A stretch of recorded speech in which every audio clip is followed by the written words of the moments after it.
Hi dears, triple three divine miracle Malayalam tarot card റീഡിങ്ങിലേക്ക് എല്ലാവർക്കും സ്വാഗതം.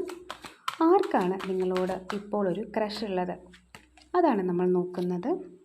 നിങ്ങളിൽ നിന്ന് വിട്ടുപോയിട്ടുള്ള ആരോ ഒരാൾക്കാണ് ഇപ്പോൾ നിങ്ങളോട് ക്രഷ് ഉള്ളത്.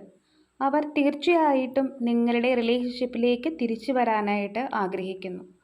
ഒരുപക്ഷെ നിങ്ങൾ വിട്ടിട്ട് പോയത് വേറൊരു റിലേഷൻഷിപ്പിലേക്ക് ആയിരിക്കാൻ സാധ്യതയുണ്ട്.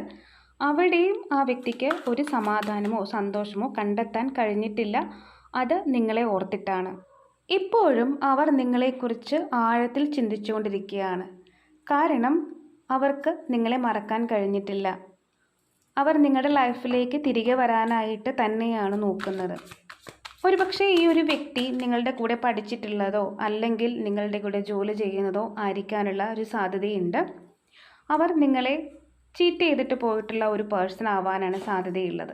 അല്ലെങ്കിൽ നിങ്ങളുടെ പാസ്റ്റിലുള്ള ഒരു പേഴ്സൺ എക്സ് ആവാനുള്ള സാധ്യതയുണ്ട്. ഒരുപക്ഷെ നിങ്ങൾ അതിനുശേഷം വേറൊരു റിലേഷൻഷിപ്പിലേക്ക് വന്നിട്ടുണ്ടാവാനുള്ള സാധ്യതയുമുണ്ട്.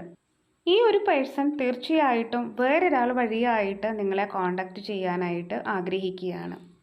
ഒരുപക്ഷെ അവർ സോഷ്യൽ മീഡിയയിലൂടെ അത് നിങ്ങളെ അറിയിക്കാൻ ശ്രമിക്കുന്നുണ്ടായിരിക്കാം. അവർ നിങ്ങൾക്ക് മെസ്സേജ് അയക്കാനായിട്ട് ശ്രമിക്കുന്നുണ്ടായിരിക്കാം. മറ്റ് ആരോടെങ്കിലും നിങ്ങളെക്കുറിച്ച് പറയാനുള്ള സാധ്യതയുണ്ട്. അവർക്കിപ്പോൾ ഒരു റിഗ്രറ്റാണ് ഫീൽ ചെയ്യുന്നത്. തീർച്ചയായിട്ടും ഈ ഒരു റിലേഷൻഷിപ്പ് നിങ്ങൾ ആഗ്രഹിക്കുന്നത് പോലെ തന്നെ മുന്നോട്ട് പോകാനായിട്ട് അവരിപ്പോൾ ആഗ്രഹിക്കുന്നു. അതുപോലെ തന്നെ അവർക്ക് ഇപ്പോൾ ഒരു റിഗ്രറ്റ് ഫീൽ ചെയ്യുന്നുണ്ട്. ചിലപ്പോൾ നിങ്ങളോട് പറയാനുള്ള കാര്യങ്ങൾ അവർ എഴുതി വെച്ചിട്ടുണ്ടായിരിക്കാം. നിങ്ങൾക്കൊരു ലെറ്റർ തരാനായിട്ട് അവർ ആഗ്രഹിക്കുന്നു. അല്ലെങ്കിൽ ഒരുപാട് കാര്യങ്ങൾ ടൈപ്പ് ചെയ്ത് ടെക്സ്റ്റ് ആയിട്ട് അവർ സൂക്ഷിക്കുന്നുണ്ടായിരിക്കാം. അവർക്ക് നിങ്ങളുടെ അടുത്ത് ഒരുപാട് കാര്യങ്ങൾ പറയാനുണ്ട്, സോറി പറയാനുണ്ട്, അവരുടെ അടുത്ത് ഫോർഗീവ് ചെയ്യണമെന്ന് പറയാനുണ്ട്. പക്ഷേ ഇപ്പോഴും അവർ കൺഫ്യൂഷനിലാണ്. നിങ്ങൾ എങ്ങനെയാണ് അവരെ മനസ്സിലാക്കുക, തെറ്റിദ്ധാരണകൾ മാറുമോ, അങ്ങനെയൊക്കെയുള്ള ഒരുപാട് കാര്യങ്ങൾ അവർ ചിന്തിക്കുന്നുണ്ട്. ഒരുപക്ഷെ വേറൊരാളെ കാരണം കൊണ്ടായിരിക്കാം ഈ ഒരു റിലേഷൻഷിപ്പ് എൻഡായിപ്പോയത്. പക്ഷേ ഇപ്പോഴും അവർക്ക് നിങ്ങളെ മനസ്സിലാക്കാൻ സാധിച്ചിട്ടില്ല. നിങ്ങൾ അവരെക്കുറിച്ച് ചിന്തിക്കുന്നത് അവരെന്തൊക്കെയോ കാര്യങ്ങൾ ഒളിപ്പിക്കുന്നുണ്ട്, കുറച്ച് മിസ്റ്റീരിയസ് ആണ് അവരുടെ എനർജി എന്നുള്ളതാണ് നിങ്ങൾ ചിന്തിക്കുന്നത്. നിങ്ങൾക്ക് അവരെ ഇപ്പോഴും മനസ്സിലാക്കാൻ സാധിച്ചിട്ടില്ല. അവർക്കും നിങ്ങളെ മനസ്സിലാക്കാൻ സാധിച്ചിട്ടില്ല.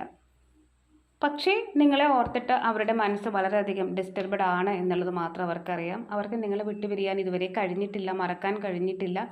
ഒരുപക്ഷെ അവരുടെ ജീവിതത്തിൽ ഉണ്ടായിരുന്ന തേർഡ് പാർട്ടി സിറ്റുവേഷനെ കുറിച്ച് നിങ്ങൾ വളരെയധികം ആകുലപ്പെട്ടിരുന്നിട്ടുണ്ടായിരിക്കാം.